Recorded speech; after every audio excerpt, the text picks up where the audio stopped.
What is up? Welcome back to Resilience Unplugged, where we talk about the messy and real side of what it takes to be resilient in everyday life and every area of your life when it comes to putting yourself and your health first to become the highest version of yourself.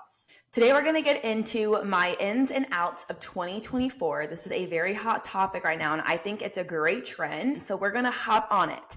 So we're going to first get into my ins, and then we'll talk about my outs for 2024. The first in of 2024 is being authentic. I think authenticity is so hard to find nowadays, and I hate it. And I am also part of the problem. I look back on a lot of times in my life where I was in different seasons, around different people, on social media, and I've not been my authentic self because I don't want to be too much. You know what?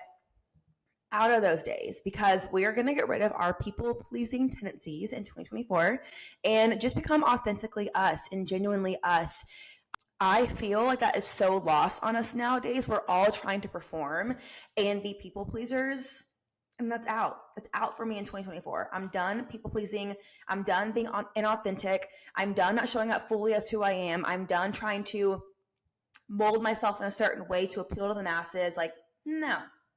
Next is letting things happen and trusting actions. So one of my love languages is words of affirmation.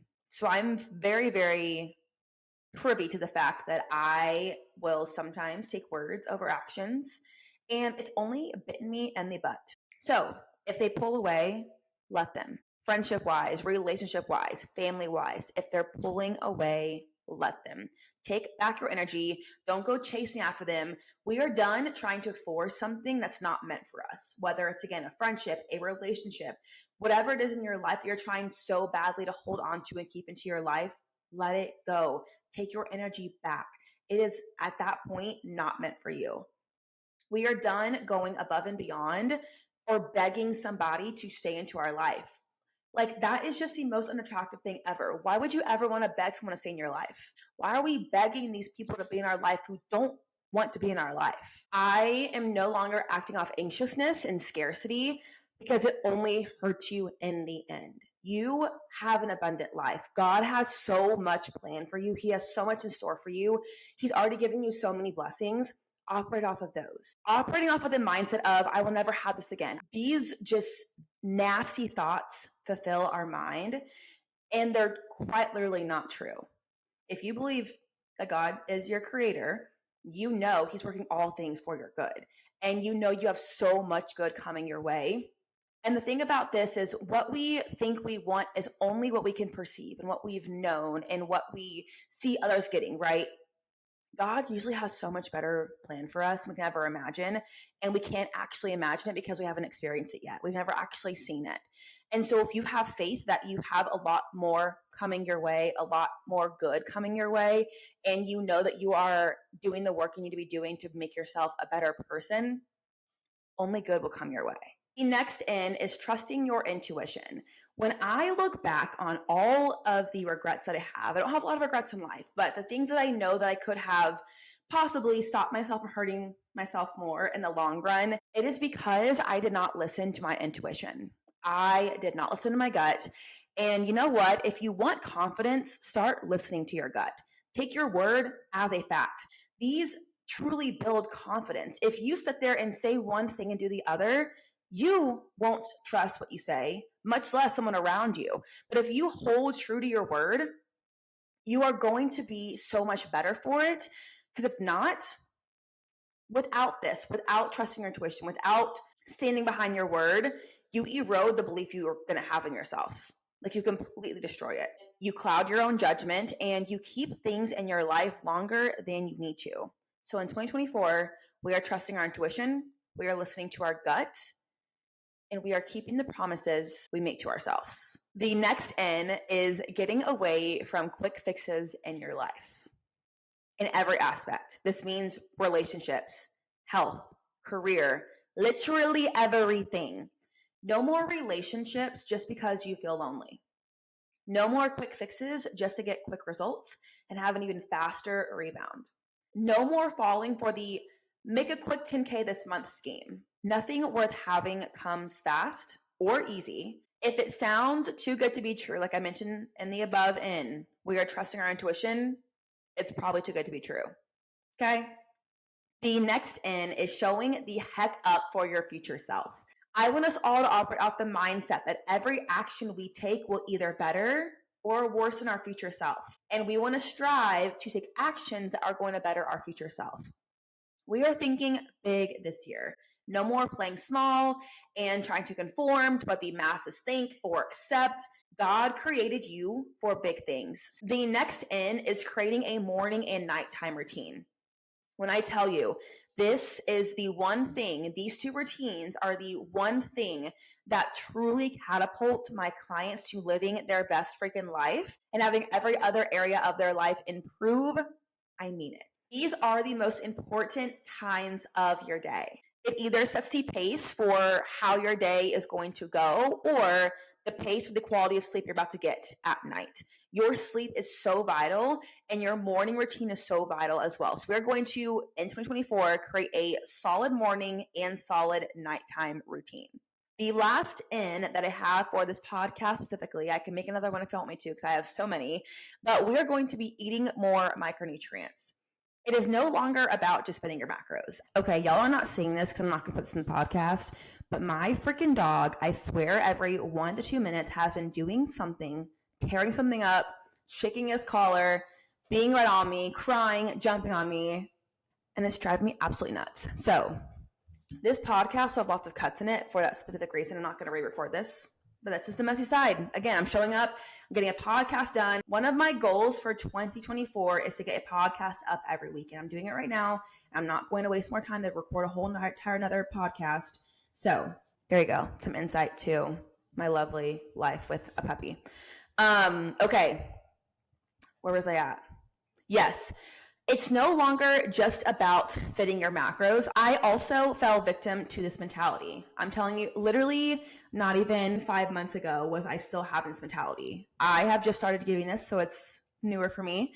But I'm going to focus on looking at the ingredients and being more conscious of what I am consuming, because it's not about massive restriction. It's not about like trying to only eat clean, quote unquote, clean foods. But it does mean having some self-control and realizing that if you want to have an amazing body and live a life without taking medication, trail mix every day when you're 45, things need to be implemented. Changes need to happen. And that's going to happen through you being conscious of what you're intaking in your body, eating the rainbow, having fully balanced meals, and not eating straight crap every day. And that's just the reality of it. And the outs for 2024. Caffeine first thing in the morning. I was so bad about this. I would train fasted. I would have caffeine before. I would not have breakfast. And we're done with that. We are done with that. I changed that this past year, actually, and it has been amazing for me. So right now, I have really high cortisol. Y'all, I have worked on lowering cortisol for over a year now. Maybe 9 months. Let's not go crazy. 9 months now. And I took a Dutch test to get my cortisol read a month ago. So that was 8 months of consistently trying to lower my cortisol. And my morning cortisol is still insane. I cannot imagine how bad my cortisol was whenever I was having coffee in the morning, training fasted, caffeine on an empty stomach, like just literally creating havoc in my body. So out is caffeine first thing in the morning. We are no longer having caffeine when we first wake up. We are not training fasted anymore. And we are also not going to have caffeine before we have actual breakfast, okay? Caffeine, coffee, energy drink, they're not breakfast. Have actual solid food first, then have your caffeine. Another out is not prioritizing your sleep or circadian rhythm hygiene. These are massive and kind of goes hand in hand with the morning and nighttime routine. However, having a solid sleep time and a solid wake time is very important for your health. So we are done saying sleep when you're dead, not getting enough sleep, getting 5 hours of sleep. No, we're getting 7 to 8 hours of sleep a night. We're having a solid sleep time and a solid wake time. Okay. The next out for 2024 is restrictive dieting, fitness challenges, and short-term approaches. The thing with these, and my biggest fuss about this, is your mindset is huge. And usually your mindset entering all of these situations is very important. And things that have an end date that involve your health usually put you in the mindset of going hard in that time frame and being super strict, being super on it. Whenever it's over, you want to make up for lost time. You answered all the cravings you had during that time frame, and you lose the forward momentum you made in that short period of time because you were just checking off tasks. You were not actually establishing habits and figuring out, is this way of eating, this way of training going to actually work with my lifestyle? So the problem here is the short-term mindset around health and fitness that most people enter these challenges, diets, and approaches with, and we want to get that out. Done with that in 2024. The next out is using your schedule as an excuse to not take care of yourself. Gone are the days your health is put on the back burner. Everything is so convenient nowadays. There are so many things you can implement to save time, to be more productive, and still show up for your health. So we are no longer using or accepting the excuse of my schedule stops me from putting myself first, because that's not a reason at all. It's simply an excuse. And in 2024, we are not taking excuses anymore when it comes to your health, because your health is very, very important and it needs to be a priority. Another out of 2024 is worrying about others' feelings before your own. If that hit you, it hit me too. It's hard and it can seem really harsh, but I feel like so many times we are so focused on how someone else feels. Whether you're talking to a new guy and you're like, how does he like me? Like, how does he feel? Does he actually like me? Or how a stranger may have perceived you on the internet, or someone you walked by, or someone you kind of talked with in passing. If your friends agree with what you did or what they think and what they're going to think. And it's just, we are so focused on how people perceive us, and we don't actually focus on what we think, how we feel. Now, this does not mean go be a freaking butthead and be rude, but it's okay to remove yourself from people who make you feel insecure and sad and drained and anxious. Those are not good feelings you should have with people you're surrounding yourself with. Knowing who you are and what you want gives you the power to walk away when it's time to. And that does not mean having bad blood, causing any drama, saying mean, hurtful things. It just simply means the second that someone crosses a boundary, you walk away and you're okay with that. Because it's not just when someone does something wrong to you and like the first time, like first strike, you're out. No, it's just a matter of knowing that you have boundaries, knowing that you want to feel a certain way around certain people. And if those things aren't upheld, and they have to be also communicated properly, you have to be able to like people need to understand like where you're coming from, right? But if you've done all those things, you communicated, you've established your boundaries, you've made it clear that what you are getting is not what you want and what you want to stay with or around, and that still is not able to be improved, it's okay to walk away, and you should walk away. I really believe that God tests us with the same test multiple times until we pass.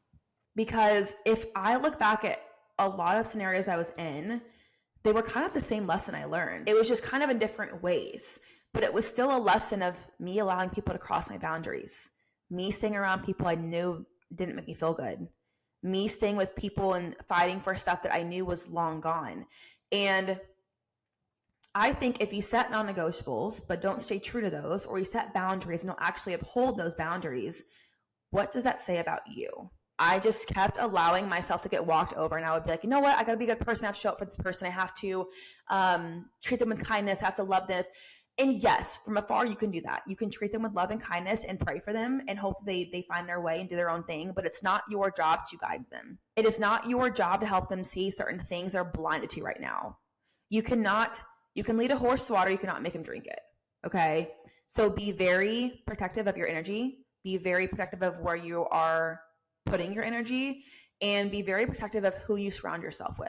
Realizing that you continue to end up in the same situation time after time, look inward. Ask yourself, is this something I'm doing? Am I accepting this and continuing to have this in my life because of choices I'm making and things I'm accepting? Because if you keep accepting less than you deserve, you will continue getting less than you deserve. The last out that I'm going to put in this podcast for 2024 is mindlessly scrolling. There's a nifty setting on your phone. It's called screen time. And you can set settings for certain apps, and you can make sure you are only on a certain app for a certain time period of the day. I recommend setting this. I recommend not mindlessly scrolling, watching TV, scrolling your phone. Like, we literally are in a time of our life where we are not present anywhere. If we're watching TV, we're not fully watching our show. We're watching the show plus working plus scrolling when we want to. Whenever we're working, we're not fully working. We're also scrolling on our phone a little bit and like texting our friends. Whenever we're with our friends, we're taking photos to post on Instagram. We are just never actually present. Being more present is going to be a huge in for 2024. I hope this podcast was helpful. If you have any questions about anything health and fitness wise, or just like things I've talked about in this podcast that you're like, I want more insight on that, let's have a good chat over on Instagram. I would love to chat with you there. This is going to conclude today's podcast. I'm going to try and do an episode. That's my goal, an episode every week for 2024. So be on the lookout for those. As always, share with a friend. If you think this would help anybody or serve someone to hear this, like and subscribe. Please, it helps me out on this platform. But have an amazing freaking week. Happy New Year, and go be resilient. And I will talk with y'all next week.